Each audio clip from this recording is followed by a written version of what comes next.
बहनों और भाइयों, नवरात्रि की 9 तिथि वासंतीय नवरात्रि और शारदीय नवरात्रि के रूप में वर्ष में 2 बार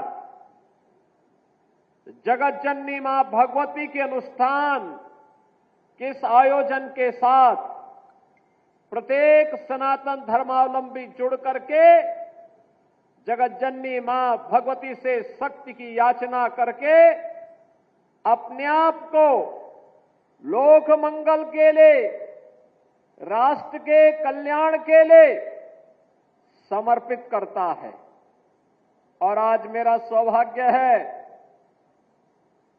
कि जनपद महाराजगंज के नौतनवा विधानसभा क्षेत्र से जुड़े हुए इस महत्वपूर्ण रोहिन नदी के इस बैराज के लोकार्पण कार्यक्रम के साथ मुझे यहां आने का अवसर प्राप्त हुआ है।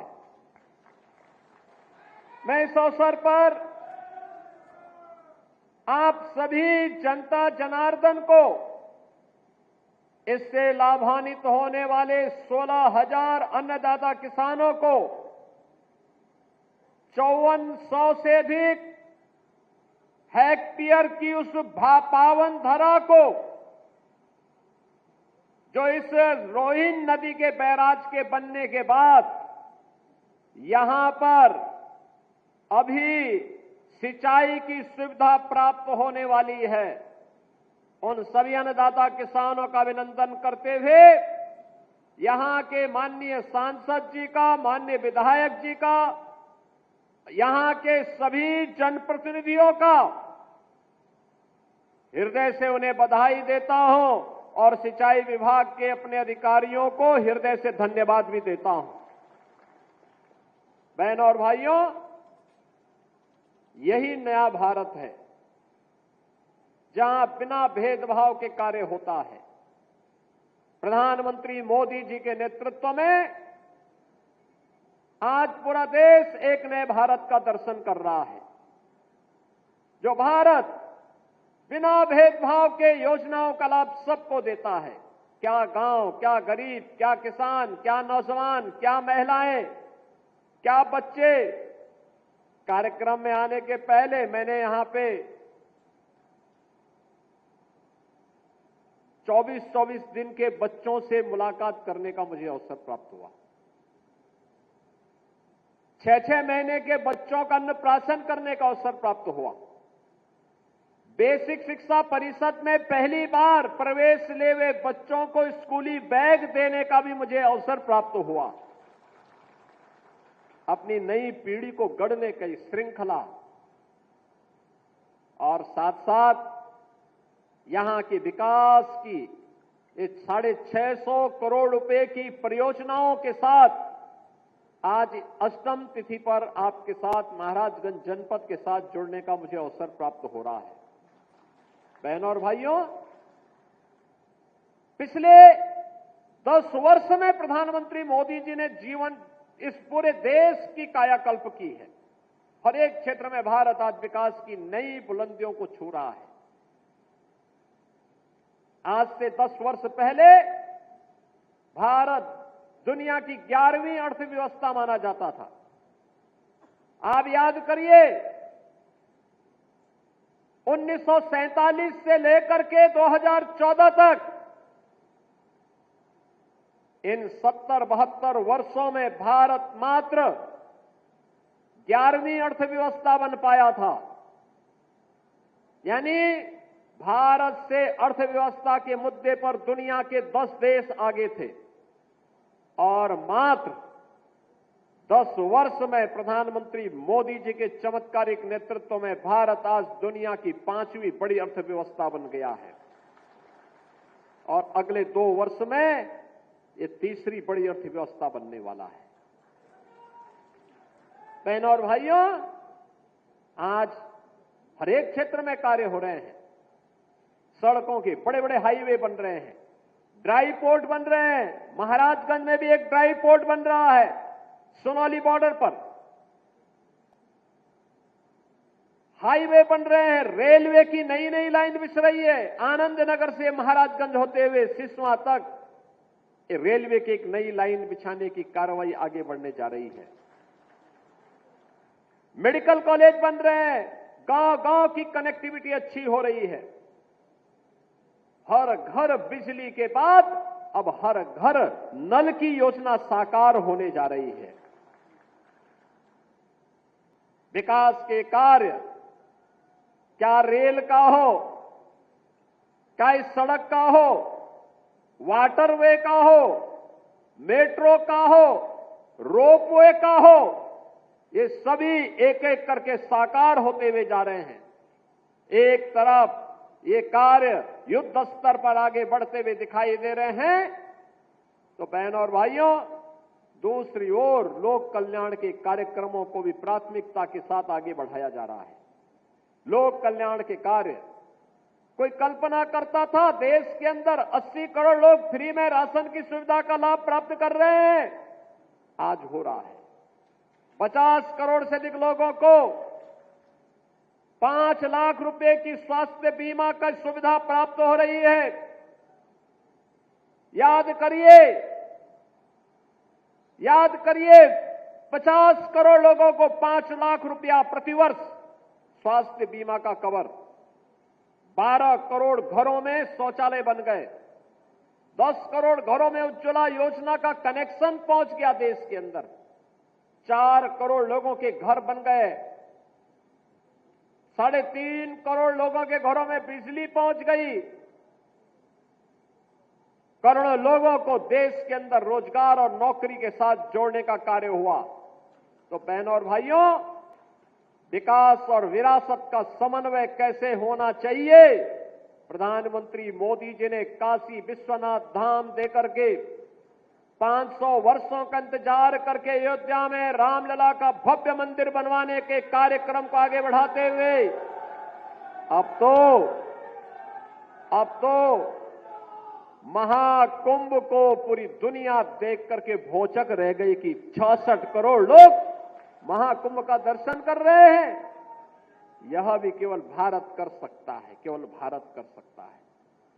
और बहनों और भाइयों, प्रधानमंत्री जी किसी प्रेरणादायी मार्गदर्शन में उत्तर प्रदेश पिछले 8 वर्ष में नई ऊंचाइयों को छूता हुआ आगे बढ़ा है।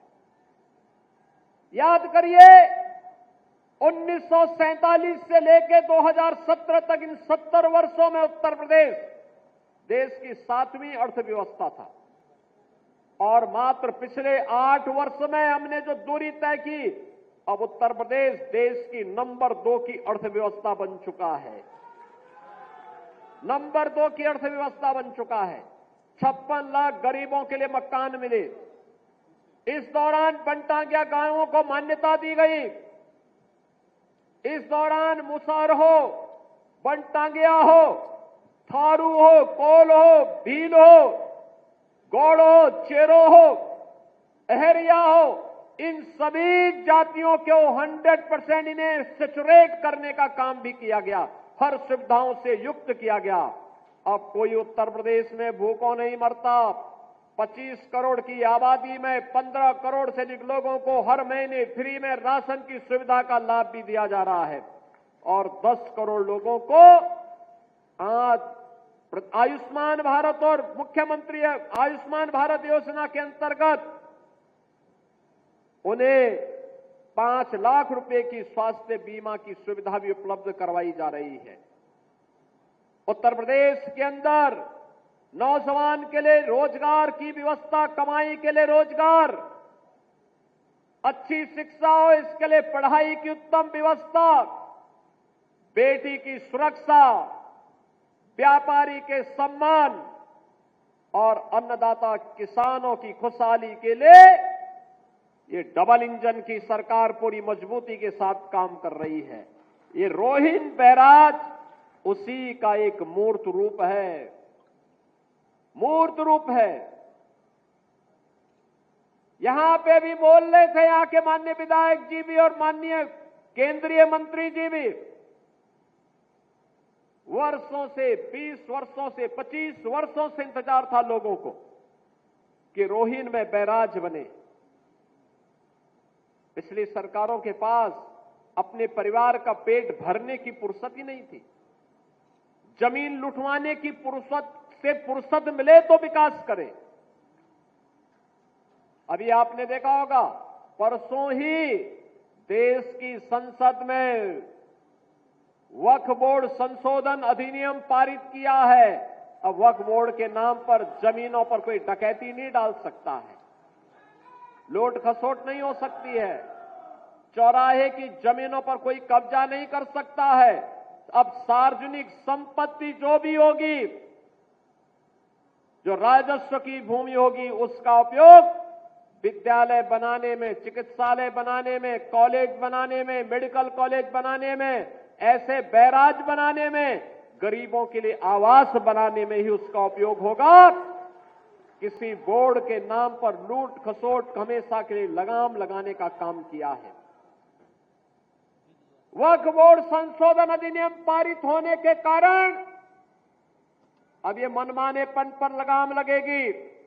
मैं इसके लिए प्रधानमंत्री मोदी जी का, गृह मंत्री अमित शाह जी का हृदय से आभार व्यक्त करता हूं, क्योंकि उत्तर प्रदेश में भी लाखों एकड़ लैंड वक्फ बोर्ड के नाम पर नाजायज तरीके से कब्जा करने का काम हुआ था। इसमें किसी गरीब का कल्याण नहीं हो रहा था, चंद लोगों के लिए लूट का एक माध्यम बन गया था।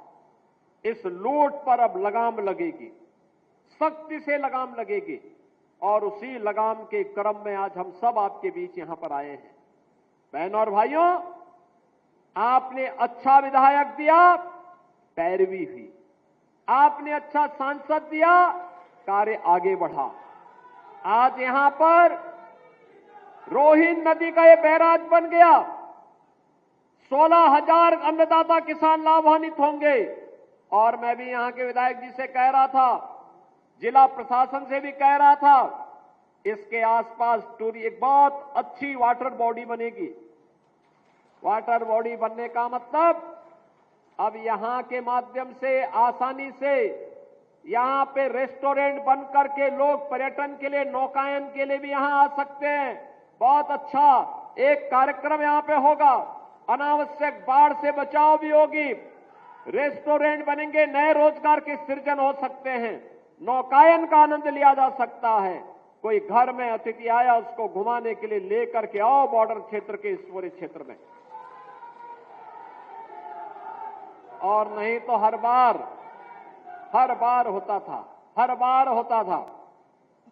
किसान तबाह होता था बरसात में, और जब उसको पानी की आवश्यकता होती थी तब पानी नहीं मिलता था।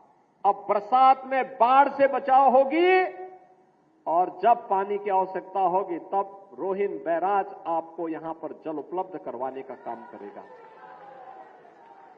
मुझे याद है, इसी महाराजगंज में महाव नाला के कारण सैकड़ों हेक्टेयर लैंड जलमग्न होती थी, गांव के गांव डूब जाते थे। कभी वन विभाग सहयोग नहीं करता था, कभी सिंचाई विभाग सहयोग नहीं करता था। जब मेरे पास ये मामला आया, मैंने दोनों विभागों को बिठाया। मैंने कहा भी देखो, सरकार का मतलब होता है कि ना शब्द नहीं होना चाहिए, और इसलिए इसका समाधान होना है। और आज उसका समाधान हो गया। अब इस सारे गांव जल प्लावन से बच गए हैं, वहां पर अब कोई समस्या नहीं। बहनों और भाइयों, आज जो 650 करोड़ रुपए से अधिक की परियोजनाओं का लोकार्पण और शिलान्यास हो रहा है, इसमें सिंचाई विभाग की भी परियोजनाएं हैं, बाढ़ बचाव की भी परियोजनाएं हैं, सड़कों की भी परियोजनाएं हैं। याद करिए, महाराजगंज जनपद के अंदर 2017 के पहले कोई 4 लेन नहीं था, कोई 4 लेन महाराजगंज जिले में नहीं था। ये सीमावर्ती जनपद है, 4 लेन नहीं। अब तो 4 लेन की एक बाढ़ सी आ गई है। गोरखपुर नौतनवा सुनौली मार्ग के 4 लेन के अंतिम चरणों में चल रहा है। फरेंदा से महाराजगंज का मार्ग ये 4 लेन की दिशा में आगे बढ़ रहा है। गोरखपुर से हम लोग जब आ रहे हैं परतावल होते हुए महाराजगंज ठूठीबाड़ी निचलौल ठूठीबाड़ी के लिए निकल रहे हैं, ये भी 4 लेन बनने की दिशा में आगे बढ़ रहा है। हर मार्ग, गांव का मार्ग जो पहले 3 मीटर भी नहीं होता था, हमने कहा 3 से काम नहीं चलेगा, विकास आगे बढ़ाना है तो इसको 7 मीटर कर दो, कम से कम 7 मीटर होना चाहिए। 7 मीटर के मार्ग को 10 मीटर के किए जा रहे हैं। बहनों और भाइयों, विकास का कोई विकल्प नहीं, और उसी विकास के विकल्प को आपको उपलब्ध करवाने के लिए, आपके जीवन को मंगलमय बनाने के लिए हम सब आगे बढ़े हैं।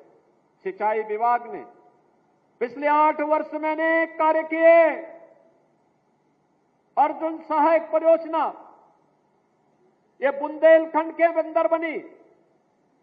मुझे याद है जब तक सिंचाई की परियोजना नहीं थी, वहां के खेत का सालाना अगर किसी को खेत किराए पे देना होता था 5,000 रुपया नहीं मिलता था, और आज उसी महोबा में 50,000 रुपया उस खेत का मिलता है, सालाना 50,000 रुपया।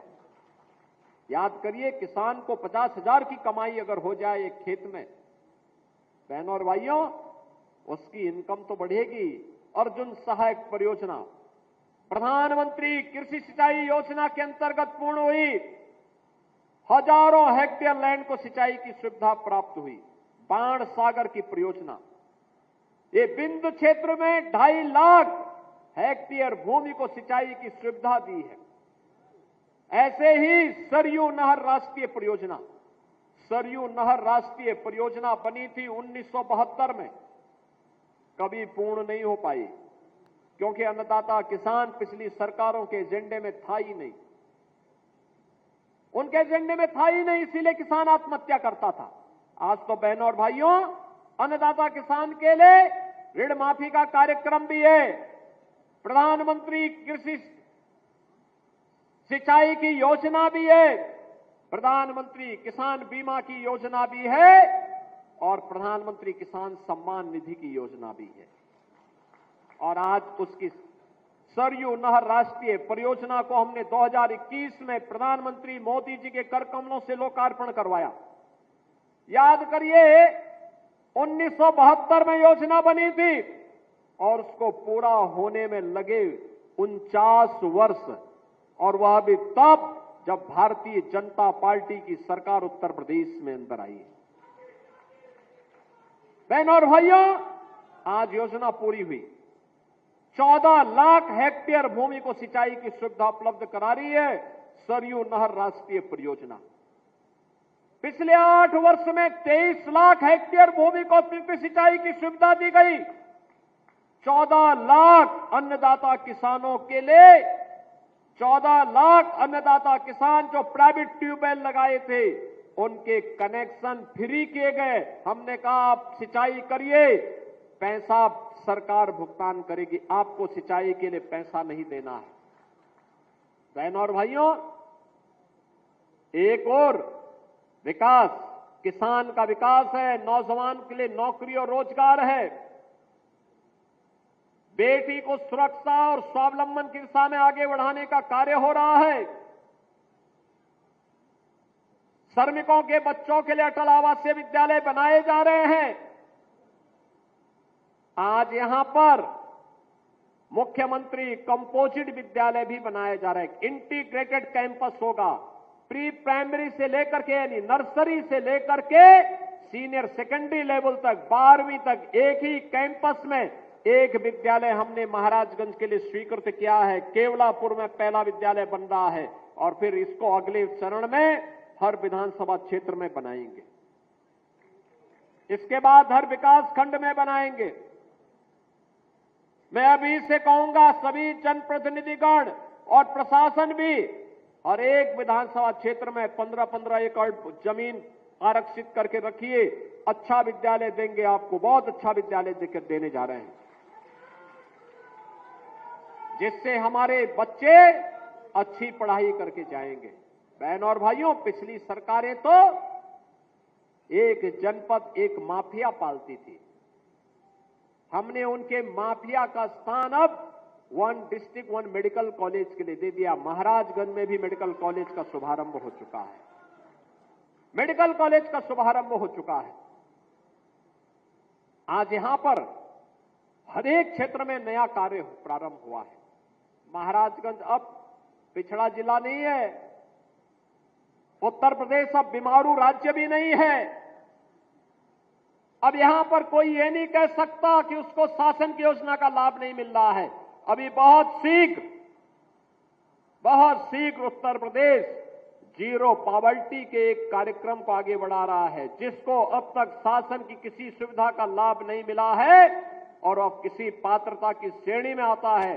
बहनों और भाइयों, उसका सर्वे का काम अंतिम चरणों में चल रहा है और मैं आपको इस बात के लिए आश्वस्त करने के लिए आया हूं, अगले 3 वर्ष के अंदर उत्तर प्रदेश से गरीबी को हर हाल में पूरी तरह समाप्त करके एक समृद्ध राज्य के रूप में स्थापित हमें करना है। जीरो पॉवर्टी के लक्ष्य को प्राप्त करते हुए, जीरो पॉवर्टी के इस लक्ष्य को प्राप्त करते हुए उत्तर प्रदेश को देश की नंबर 1 की अर्थव्यवस्था के रूप में भी हम स्थापित करेंगे। उत्तर प्रदेश ने पिछले 8 वर्ष में जो कार्य किया है, आज सर्वाधिक एक्सप्रेसवे देश के अंदर उत्तर प्रदेश के पास, सर्वाधिक रेलवे नेटवर्क उत्तर प्रदेश के पास, सर्वाधिक मेट्रो उत्तर प्रदेश के पास, सर्वाधिक आबादी और सर्वाधिक युवा प्रतिभाशाली युवा उत्तर प्रदेश के पास, और उत्तर प्रदेश सबसे ज्यादा एमएसएमई बेस रखने वाला राज्य भी है, सबसे अधिक रोजगार देने वाला राज्य भी है और सबसे बड़ा आयोजन महाकुंभ के अवसर पर प्रयागराज में करने वाला राज्य भी बना है। ये वही उत्तर प्रदेश है। बहनों और भाइयों, ये वही उत्तर प्रदेश है जिस उत्तर प्रदेश में 2017 के पहले पर्व और त्योहार आते थे, लोगों के घरों में दिमाग में आशंका होने लगती थी कि पता नहीं अब क्या हो जाए, पता नहीं अब क्या हो जाए, पता नहीं अब क्या हो जाए, कौन व्यक्ति चपेटे में आ जाए, किस पर झूठे मुकदमे लिख दिए जाए। आपने 8 वर्ष में उत्तर प्रदेश में दंगा करते हुए नहीं देखे होंगे, और अगर किसी ने करने का दुस्साहस किया है तो बाप दादों की कमाई से भी उसको पूरी तरह वंचित होना पड़ा है। आज दंगा नहीं होता उत्तर प्रदेश में। आज तो पर्व और त्योहार शांतिपूर्ण तरीके से संपन्न होते हैं और इंसेफ्लाइटिस की बीमारी से भी लोगों को मुक्ति मिली है। पहले इंसेफ्लाइटिस की बीमारी से जुलाई से लेकर के नवंबर तक हर घर में आशंका होती थी, पता नहीं किसके घर में ये बीमारी आ जाए, कौन बच्चा इसकी चपेट में आ जाए। बहनों और भाइयों, ये डबल इंजन की सरकार की ताकत थी कि आज इंसेफ्लाइटिस पूरी तरह समाप्त हो चुकी है, पूरी तरह समाप्त हो चुकी है।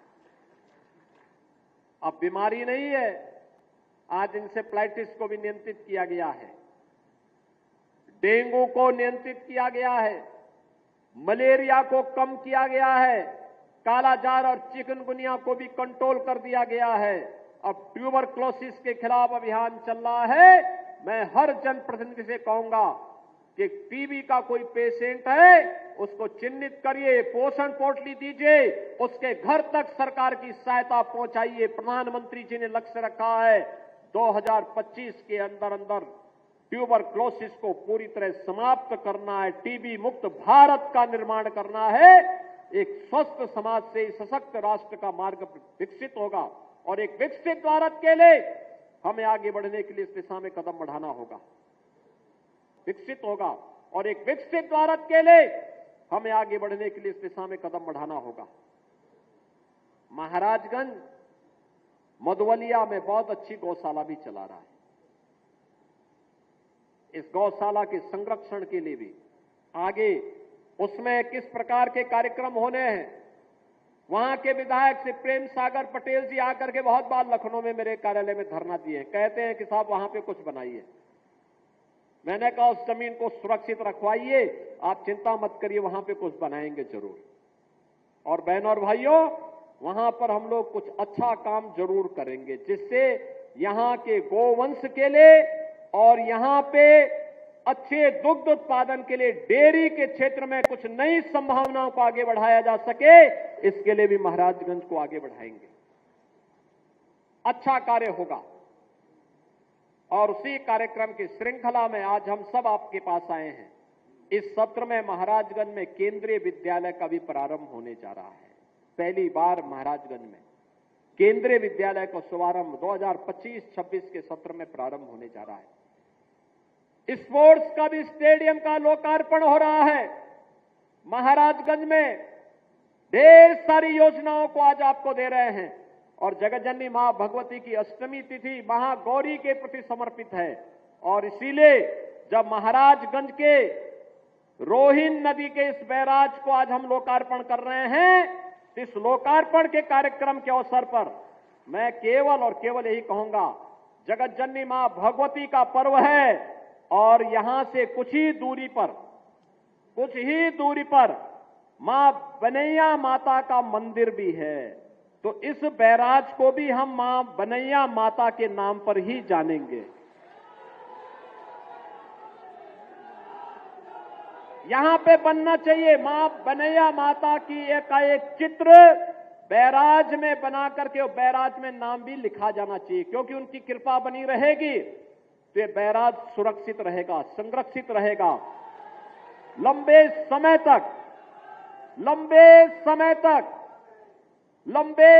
तक इसका लाभ यहां के अन्नदाता किसानों को प्राप्त होता रहेगा।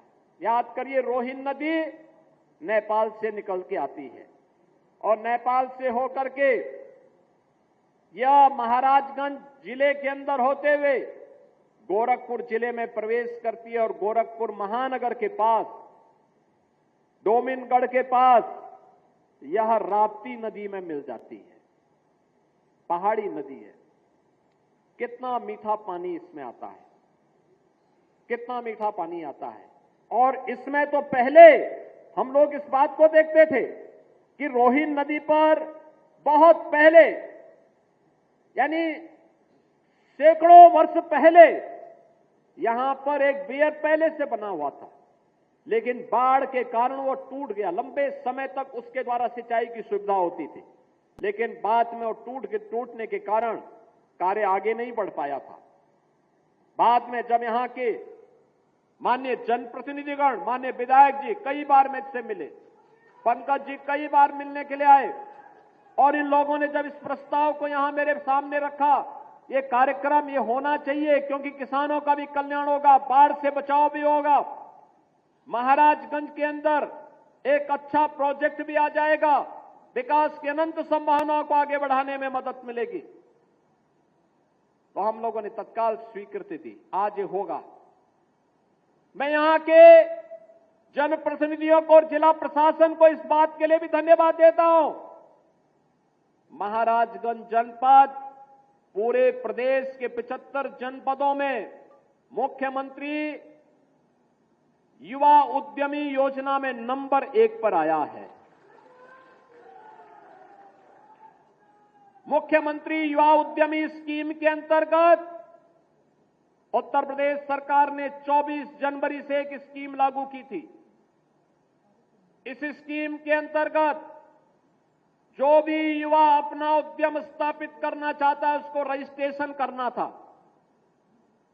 बैंक से उसको 5 लाख रुपए तक का ब्याज मुक्त ऋण उपलब्ध करवाना था, और पूरे प्रदेश में अभियान प्रारंभ हुआ और उसमें महाराजगंज जनपद नंबर 1 पर आया है।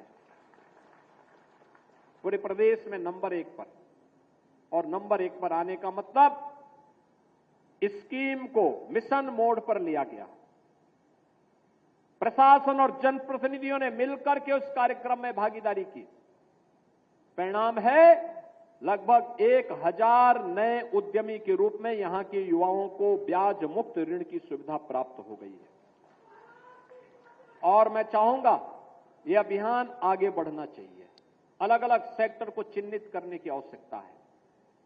कौन से सेक्टर हो सकते हैं, यहां पे किन क्षेत्रों में संभावनाएं हैं, यहां पर खेती बाड़ी के लिए यहां पर काला नमक चावल के लिए, यहां पे दलहन और तिलहन के लिए, यहां पे सब्जी उत्पादन के लिए, उनकी प्रोसेसिंग के लिए, यहां पर श्री अन्न के लिए, यहां पे नेचुरल फार्मिंग के लिए, यहां पे हॉर्टिकल्चर के लिए, अन्य तमाम सेक्टर में अनेक संभावनाएं, डेयरी की भी अनंत संभावनाएं महाराजगंज जनपद में है।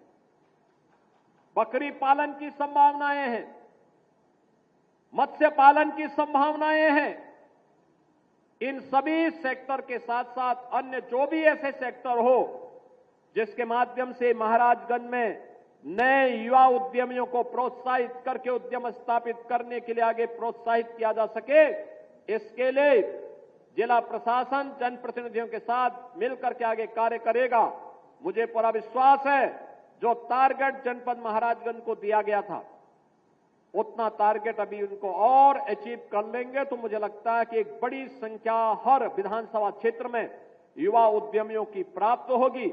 और सभी जनप्रतिनिधियों से मैं कहूंगा कि वे अपनी अपनी विधानसभा में कम से कम प्रयास करें कि जिन्हें लोन मिला है उनके साथ एक बार उनको चाय पर बिठा करके अपने घर में बुला करके चाय पे बुलाइए, उनके साथ संवाद करिए, क्या आप उनको और मदद कर सकते हैं जिससे अपने व्यवसाय को और अच्छा कर सकते हैं। बहनों और भाइयों, हमने अपने युवा ताकत को प्रोत्साहित करना है, आगे बढ़ाना है, जिससे वह अच्छे मार्ग पर चल करके खुशहाली का मार्ग चुने और प्रधानमंत्री मोदी जी के विजन को साकार करने में कि 2027 में भारत $5 ट्रिलियन की इकोनॉमी बने, दुनिया की तीसरी बड़ी अर्थव्यवस्था बने, 2047 में भारत एक विकसित भारत हो। विकसित भारत की परिकल्पना के लिए भारत को $30 ट्रिलियन की इकोनॉमी बनना पड़ेगा। उस $30 ट्रिलियन की इकोनॉमी बनने की दिशा में भारत कदम से कदम मिला करके हर नौजवान चल सके, इसके लिए प्रयास हर एक स्तर पर करना होगा। इस दिशा में हम सब मिलकर के कार्य करेंगे। इस विश्वास के साथ आज के इस अवसर पर मैं महाराजगंज वासियों को, नौतनवा की विधानसभा के क्षेत्र की जनता जनार्दन को खास तौर पर बधाई दूंगा। इस बनैया माता रोहिन बैराज के लोकार्पण कार्यक्रम के अवसर पर आज जो आपको 650 करोड़ रुपए की परियोजनाओं का लोकार्पण और शिलान्यास का अवसर भी यहां पर आपने दिया है, इसकी भी मैं बधाई देता हूं। आप सबको मैं रामनवमी की भी मंगलमय शुभकामनाएं आप सबके प्रति व्यक्त करता हूं कि यह रामनवमी कल है। जगत जननी मां भगवती की सिद्धि प्रदान करने वाली तिथि है। सिद्धिदात्री के रूप में कल हम जगत जननी मां भगवती की पूजा करेंगे और साथ साथ जगन्नयनता प्रभु श्री राम की जन्म दिवस का कार्यक्रम भी रामनवमी का पावन पर्व भी होगा। और इस बार की रामनवमी ठीक 12 बजे अयोध्या धाम में भगवान सूर्य भगवान राम का तिलक करते हुए दिखाई देंगे। भगवान राम लला का सूर्य तिलक होने वाला है कल, और उस कार्यक्रम को हम अपने घरों में बैठ करके देखें। अपने घरों में आप देखेंगे कल कन्या पूजन के बाद 12 बजे इस कार्यक्रम को टेलीविजन पर आप जरूर देखेंगे। इस विश्वास के साथ आपको पूरे प्रदेश वासियों को मैं वासंती नवरात्रि और रामनवमी की हृदय से बधाई और मंगल में शुभकामनाएं देते हुए अपनी वाणी को देता हूं विराम। जय जय श्री राम।